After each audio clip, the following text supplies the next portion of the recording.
ma ni instrument de travail la tey jii bu ñu la falee député jox la oto jox la carburant jox la indemnité nga mën a dem toog sa kër pour man loolu mooy yaa ngi trahir le serment que vous avez tenu envers le peuple sénégalais man loolu laa gëm te loolu c'est du vol ji nga dañ ko tuddee indemnité pour un député pour un fonctionnaire ñu tuddee ko peut-être salaire wala leneen mais en réalité yooyu yëpp non générique bi salaire la et le salaire c'est la contrepartie d'un travail fait doo tëdd sa kër ñu lay fay weer bu dee loolu lekk sax am nga loo war a mën jàkkaarloog sénégalais yi beneen bi mooy bu ñu juum gis nga boo demee ci fonctionnaire am na fi ay haut cadre de la fonction publique dañu ne un fonctionnaire qui bénéficie d'une disponibilité et qui au terme de cette disponibilité ne rejoint pas son poste est considéré comme démissionnaire d'office loolu tamit bu ko jum moo fan la lan lay wax dama ne il faut être juste di nga une élection ce n'est pas un blanc-seing ce n'est pas une licence boo xam ne nga kaa jot à tout faire une élection c'est une élection c'est juste rek pour nga représenter une certaine dignité du peuple sénégalais et l'Assemblée nationale l'hémicycle est le lieu par excellence de la représentation du peuple sénégalais moo ni peuple sénégalais bi war nga je vais vous représenter à l'Assemblée nationale ba pare ñu fal nga dem toog sa kër ba pare yaa ngi représenter le peuple sénégalais nañu waxante dëgg tamit comme c'est que nag démocratie moo neex ci dëkk bi am na démocratie mooy da ngay taxaw fii wax lu la neex bu la neexee nga neexal baat bu la neexee nga xuural baat mais amul problème mais l'essentiel lépp looy wax na nga koy wax tekk ci dëgg tekk ci ragal yàlla te bañ a nekk fii di sérieux ci ñàkk a ragal yàlla gi li ci des mooy ngeen comprendre ne député n'est pas un super homme n'est pas un extraterrestre da nga am ay obligations am ay devoirs am ay responsabilités am ay droits loolu moo tax député boo xam ne def na infraction sax dañuy assemblée nationale boo ko neexee ñu bañ ko topp parce que am nga immunité da ngaa gën sénégalais bi la votel pour nga am ko gënoo ko mais privilège la rek mais lan moo tax tey jii ñu jox la boobu privilège mais en contrepartie dafa am noo war a taxawee dafa war a am noo mar a mel tu dois être irréprochable man loolu laa gëm grand taf gis nga mbir mi honorable gis nga mbir mi nañ ko wàcc rek ba ñu yéegal kii bi trop dañoo bëgg rek ñu liggéey ñun ñëpp li Mayaabe wax rek gàcce la sax ñu toog fii naan ñëw leen ñu liggéey am ñu taxaw di fippu naan non bu leen mën lijjanti bàyyi leen ma toog sama kër non loolu gàcce la sax ñu koy wax fii dañ leen a xeetal ci liggéey ñëwal ñu liggéey ensemble bu la neexee nag nga am sa posture de contradicteur on est prêt à la contradiction on n'est pas hostile à la contradiction mais xam nga lu bon mooy di faire semblant wala xaar ba projecteur yi tàkk rek nga ñëw taxaw fii wax xural ba wax lu la neex c'est pas du tout bien di show c'est pas du tout bien sénégalais yi dañoo yeewu te dañoo nekk en avance nag bu ñu xeeb sénégalais yi lépp lu ñu toog wax ko fii wallahi def nañ ci seen analyse bu yàgg def nañ ci seen jugement bu yàgg d'accord naa nag le mandat en tant que tel le mandat dafa sacré d'accord naa mais boo demee dans d'autres pays mais da ngay def benn faute dañ lay destituer même état président de la république dañ lay destituer takuta mandat nga am on n'est pas extraordinaire tudduma sa tur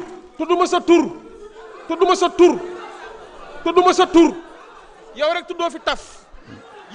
fi taf ay Moustapha ñu ngi fi ñeneen a ngi fi s'il vous plaît ay Moustapha ñu ngi fi tafal ñu woo s'il vous plaît il a droit à la parole parce que c'est le président de commission. Attendez. Dans la discussion des contre-projets et des amendements, seuls peuvent intervenir l'un des signataires, un orateur ayant une opinion contraire, le président et le rapporteur de la commission saisie. Monsieur le rapporteur, vous avez la parole.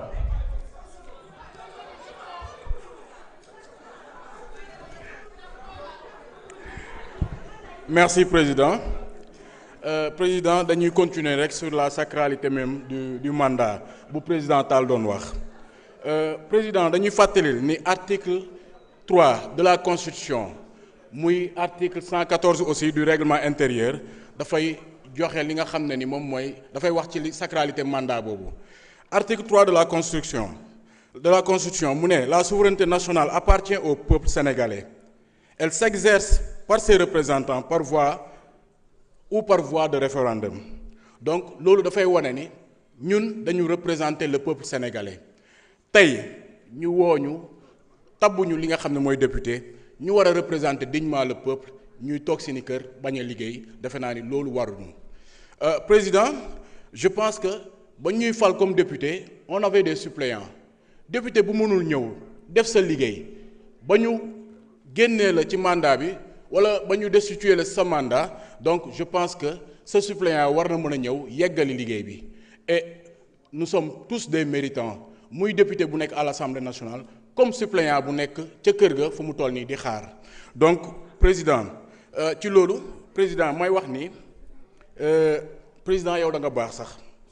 parce que article 118 bi daf la joxoon ay prérogatives ya nga xam ne ni pratiquement député yu bari waroon nañu mën a constater seen démission d'office parce que article 118 bi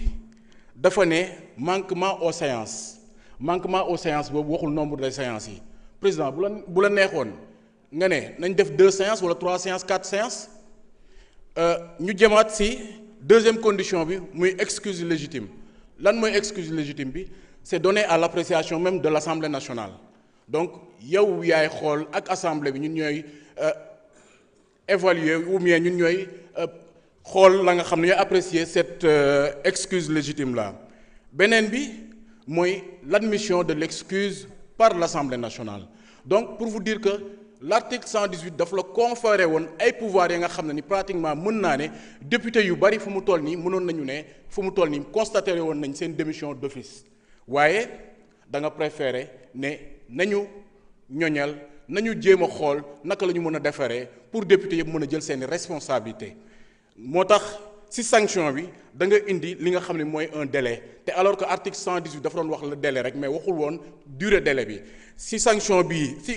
innovation bi muy loi bi nga xam ne les 2 groupes parlementaires ñoom ñoo ko porté et surtout foofu laay insister parce que logique pour logique ku porté loi de modification ba nga xam ne ni en 2025 def nañ ko bu ñu ñëwee di def modification article 118 bi da nga waroon ñëw bokkaat ci ñi koy porté pourquoi les non inscrits bokkuñu ci donc foofu moom logique pour logique je me dis que problème d'incohérence la parce que tey bu ñu ñëwee ci délai bi 10 jours la ñu am pour nit ki am le droit de réponse maanaam mu joxe li nga xam ne ni moom mooy explication am luy wane ni moom lu tax mu absenté durant cette période bien déterminée président lu ci ëpp solo mooy fu mu toll nii dañu may député bi li nga xam ne mooy un droit de réponse et droit de réponse boobu aussi dañ ko encadrer ci li nga xam ne ni moom mooy des justifications yi nga xam ne légitime mooy actuellement loi bi nga xam ne ni mooy moom la ñuy modifier modification bi dafa indi li nga xam ne mooy énumération li nga xam ne ni moom mooy loi bi donc dafay wax toutes les circonstances yi nga xam ne député bi mën nañ jàpp ni sa excuse bu légitime la alors que article 118 bu njëkk ba waxu ko woon donc ñu ngi ñaan aux collègues ñu voter amendement bi et puis ñu continuer les travaux merci jërëjëf. Merci beaucoup. Je mets aux voix l'amendement, le vote démarre.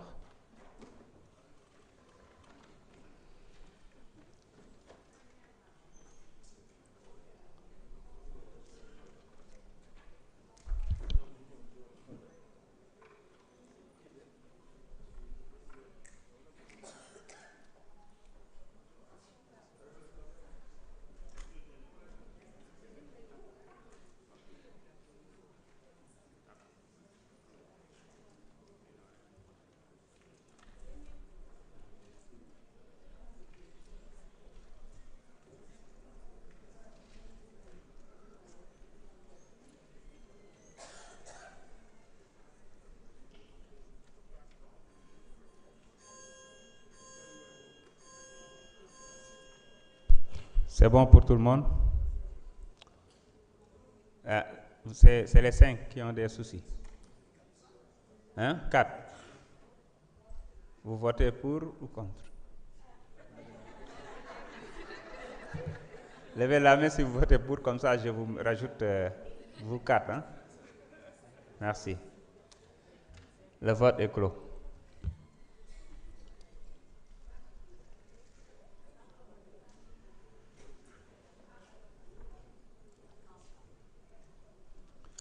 Sur 165, nous avons enregistré 108 votants,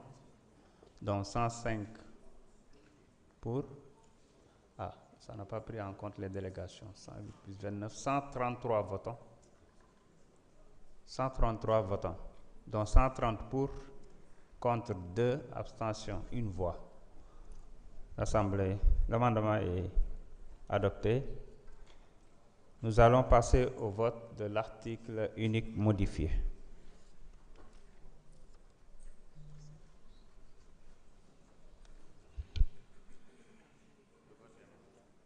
Le vote a démarré.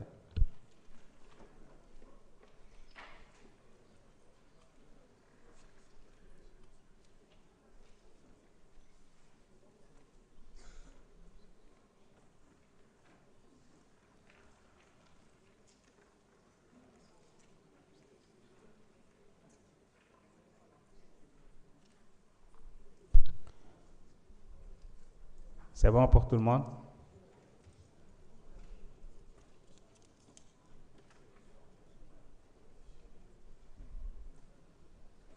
Le vote est clos.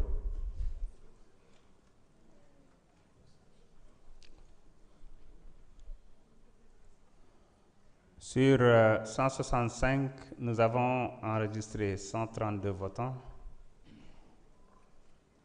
dont 28 par délégation de vote, par procuration, pour 127, contre 3, abstention 2. L'Assemblée a adopté. Félicitations, Monsieur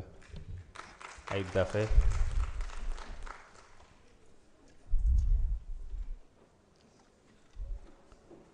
Avant de lever la séance, mesdames et messieurs, je voudrais vous informer que le bureau de l'Assemblée nationale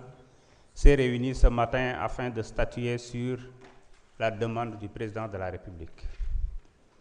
Par lettre datée du 7 mai 2026, le président de la République a saisi l'Assemblée nationale d'une demande de seconde lecture de la loi modifiant la loi numéro 2021-35 du 23 juillet 2021 portant code électoral, notamment ses articles 29 et 30. Je m'en vais vous lire le texte. Monsieur le Président, sur le fondement de la demande de nouvelle délibération, l'article 73 de la Constitution du Sénégal dispose que, dans le délai fixé pour la promulgation, le président de la République peut, par un message motivé,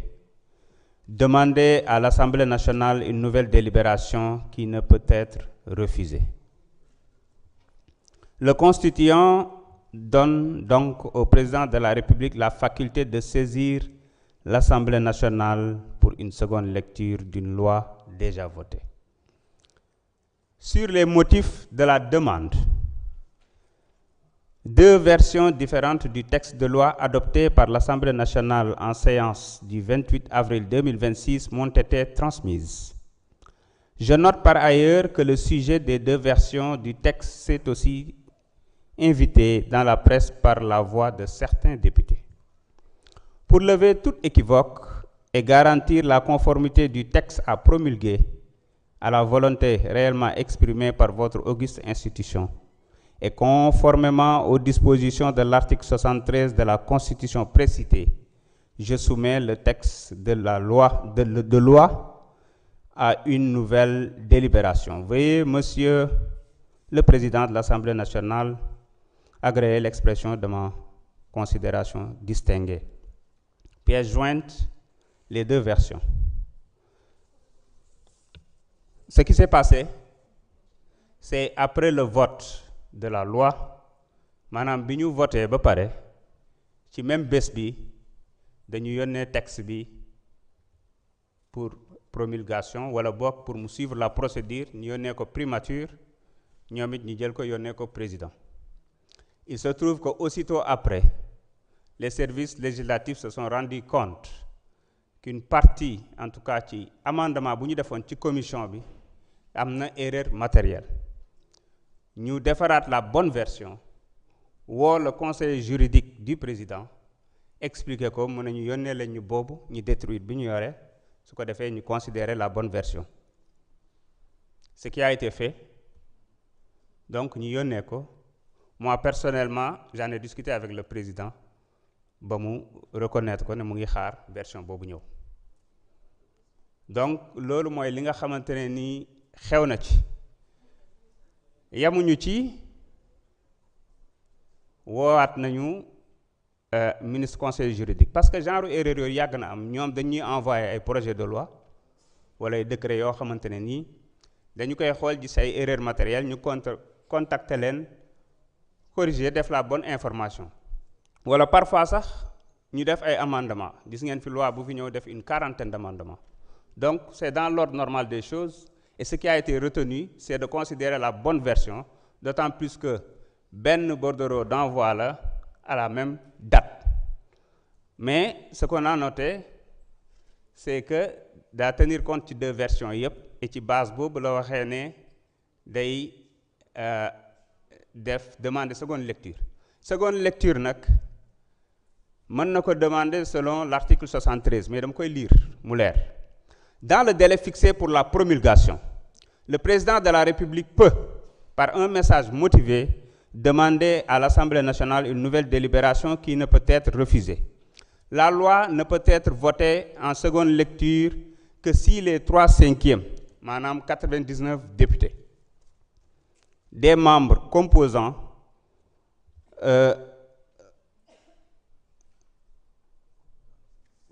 l'Assemblée nationale